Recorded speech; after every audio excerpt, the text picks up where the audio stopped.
Now, the 10-minute drill. This is a big one. Brought to you by TireOutlet.com. Wholesale prices, premium service. Let's go, let's go, let's go. Hit it. Yeah. Yeah. I want to rock right now. We are Do it. rock our way with a 10-minute drill. Oh, okay. Yeah. Hot topics from the sports world. I mean, hot takes is what we call them.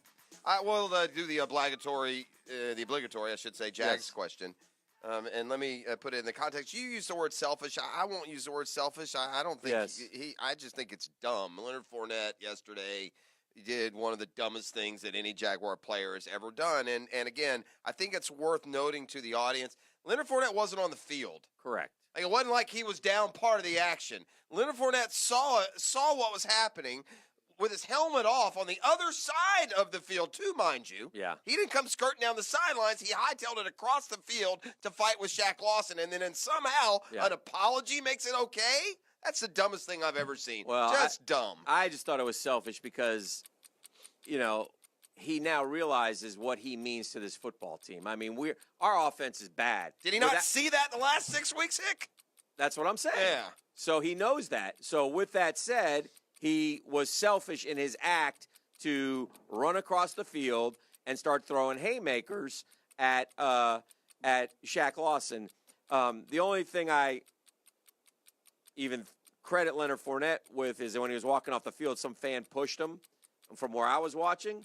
A fan shoved him, and it was, he didn't do anything, which thank God he didn't, but that was ridiculous. And hopefully that fan got ejected immediately. But Shaq Lawson wanted to carry that thing into the tunnel. Yeah. Shaq Lawson, they both go down to the same tunnel from their respective sidelines. And I watched it from the press box because our press box is sort of in the end zone on the other side, and that's where they go. And Shaq Lawson was jawing from him from 40 yards away. Yeah, they were showing it on television. Oh, they were? Okay. Yeah, so Shaq Lawson's yelling at him the whole way. Leonard really wasn't doing much. But anyway, because, look, the guy was running like I hadn't seen him run maybe ever. He was getting to the second level. He was running with speed, quickness, power. It was. It's just so undisciplined, Dan, and from what happened in London to this, and you can't hold coaches accountable for everything. But my God, do they have any rules or accountability in place down there? Or do they just have the most immature, dumb bunch of players in the league? It's one of the two. Yeah. I mean, to hell with the fan. Yeah. We get paid on Tuesday. See you next week. Yeah, I just, like I said, I thought it was selfish because by getting ejected, he basically said, "I'm done playing," and I don't care if we win or lose. I mean, Leonard, what do you think happens when you do that? By the way, Carlos Hyde is not really. How can he be your brother? He's been around for like 3 weeks. It's so dumb. There's how so close much. Are you to Carlos? There's so much about his. Somebody else will pull Carlos off Shaq Lawson. There's so much about his ridiculous. His answer was as dumb as his antics, and. Hey, Leonard, you want to fight for your team? Here's an idea. Show up for treatment on time for a couple of months. Try that when it comes to fighting for your team. That's dumb. What a dumb play and a dumb explanation of a dumb penalty and a dumb ejection. Well, dumb. Rhetoric. You pick dumb, I'll say selfish. Yeah. Anyway, well, with that said, look, the experiment is the 5-year experiment is over at quarterback.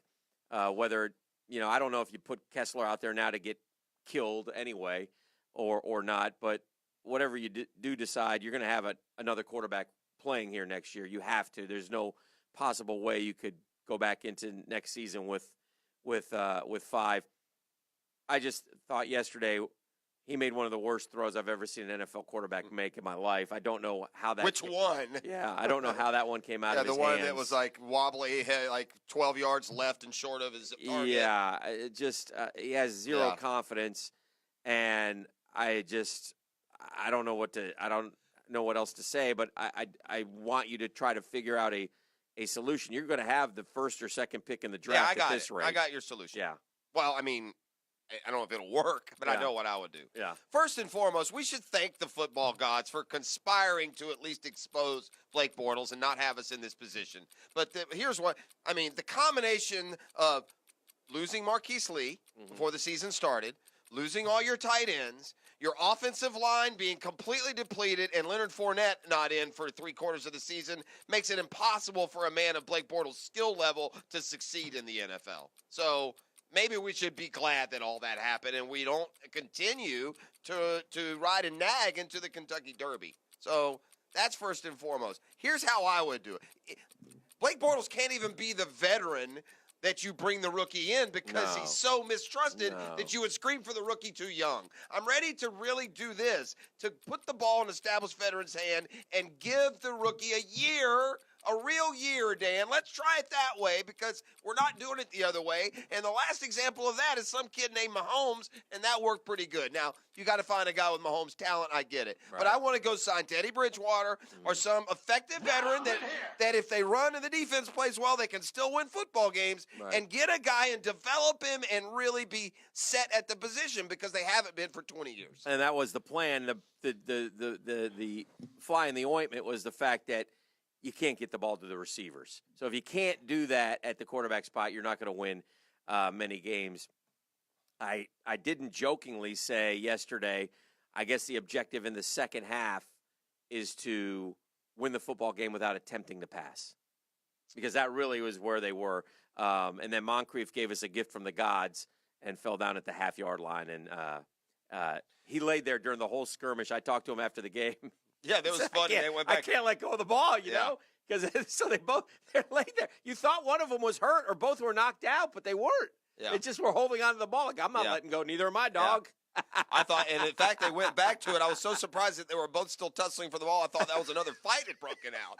They were showing two guys that wouldn't stop fighting. I mean, that was a good 45 seconds of laying there. Yeah, just maybe longer. It was as despicable a display by the Jags all the way from discipline to preparation to football. It's just a mess, isn't it? A mess all the way to top. All right, well, a mess of a football season has ended for Willie Taggart. What's the bigger story, Dan?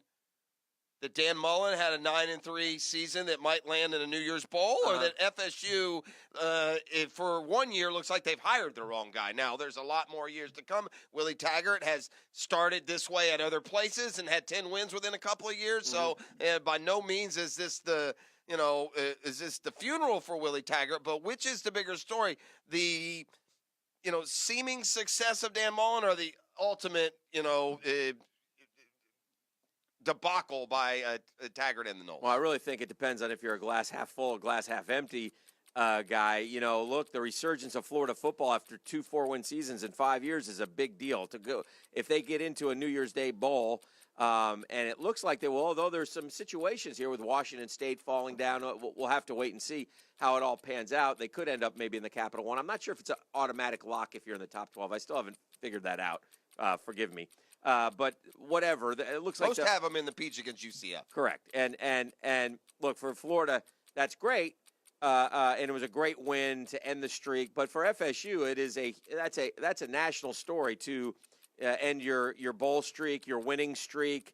All those, to lose to Florida, to lose to Miami, they accomplished absolutely nothing this entire football season, and that is hugely disappointing. Because again, the one thing I don't get about FSU is it takes time when they play. It takes time to change the culture.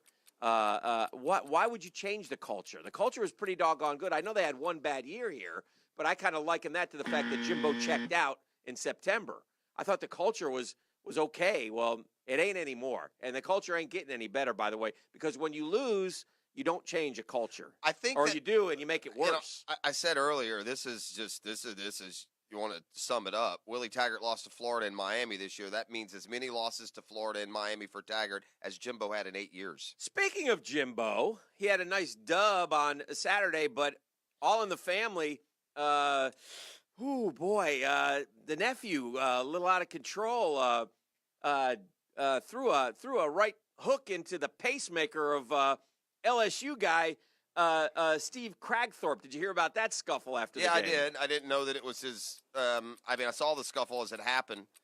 And I'm a little bothered by the A&M media spokesperson who, when asked if that was Cole Fisher, said, "I don't know who Cole Fisher is." Well, it now seems there was video everywhere of of the perpetrator. It's Jimbo's we, nephew. So we know who's going to do it, and the Advocate is now saying, one of the newspapers is saying, Cole Fisher's an undergraduate football student manager at Texas A&M. Yeah, that's what do you think he did? Who do you think it was? You didn't think A&M spokesperson? You didn't think they'd find out? Yeah, sometimes if you just don't answer and you think it might go away. Yeah. Cragthorpe has Parkinson's. And Cragthorpe is a Yeah, it's a 53-year-old man pacemaker, with Parkinson's who has a pacemaker Yeah. in there to But stimulate the heart to help in his fairness, Parkinson's. I doubt he knows all that. Well, he doesn't know that, but you can't listen. Yeah, you just, especially since you just won Again, the game. as You just I've- won the game. You're not even on the field. As I've told you, post 50, you don't fight, so Yeah. you don't go up and hit the 53. Go hit Kevin Falk, tough guy. Yeah. Well, Falk went after him. And Falk they, went after they another fought a little guy. bit. Yeah. Well, it was a different kid? Yeah, and Oh, I thought it was Cragthorpe- the same one. I don't think so. Well, I'm I not know, sure. the article I read said it was the same guy. Was it Cragthorpe said the guy, up, Chip. the perpetrator in this whole thing was Damian Craig, which makes a little bit of sense because Damian Craig was on LSU staff. Eddie O got hired. He fired Damian Craig. Jimbo hired him. So Damian Craig was chirping. Cragthorpe said, "Hey, get out of here, man! You guys just won the game." Whack. So I'm sure it wasn't pretty. But All anyway, right. Last thought thing, it was worth talking about in the 10-minute drill. Yeah, last thing in the 10-minute drill, there were other things. I'd like to congratulate your Knicks on 3 straight wins. Congratulations, you're playing great ball. That's good. You beat 3 by the way, playoff breaking teams. this morning, Yeah. as if you needed another piece of bright news. I don't want to talk. How dare you? Andrew Norwell suffered what was initially diagnosed as a sprained ankle Sunday, expected to sideline him a few weeks per source. That's Adam Schnepner. Yeah, you sit him. Anyway. He'll undergo an MRI today. Yeah. And no, I will go and tell you that you would have got your money back, but it would have been money not well spent. The match was the flop. Okay, I'm going And I'll tell you why. And I'm yeah. since I saw it, I will Yes, tell you why it's a yes. flop. It's not because it was ill-conceived or Okay. the price point All right. or anything else. All right. The reason the match was a flop is because somehow we forgot that Phil Mickelson and Tiger Woods have the personality of a dish plate. Yes. And so I didn't watch. I said this before. I didn't order it. But and to me, there is no sucker play. Right. And even after because it's $20, and Right. even after watching the flop, I would say, given the other options on television, I'd watch it again. Right. But I didn't watch for the competition. That plays out in majors. I don't need to know a silly match. Who's better, Tiger or Phil? To me, what I wanted to see was the interaction, the complete access of hearing them talk among caddies and to each other. And so what happened was they were completely uninteresting. Completely. When I say completely, like you could have watched with the sound off.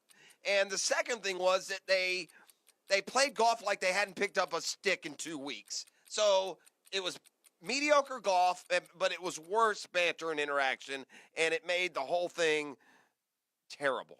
Well, I will. I like to bare my soul here on the drill, and so I did not order it, but my neighbor did, and I went in and watched it for about an hour. And the things that I took away, I agree with you, by the way.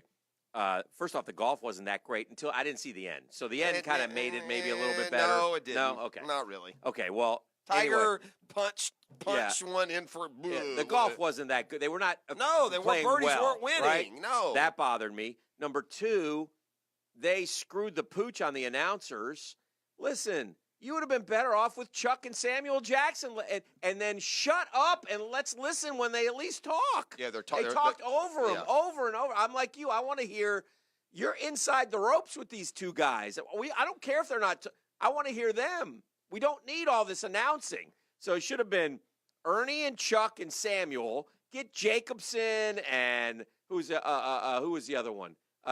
Shane. No, Shane Bacon.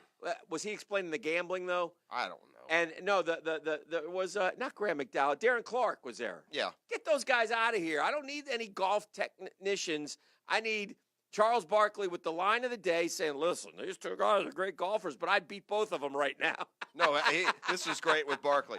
Barkley's sitting there, and the match is going on. Finally, Barkley's like, "Is this? Can I talk?" Yeah. And he said, I speak for America. This is some really crappy golf." Yes, and it he's was right. at that And good point. for him for saying.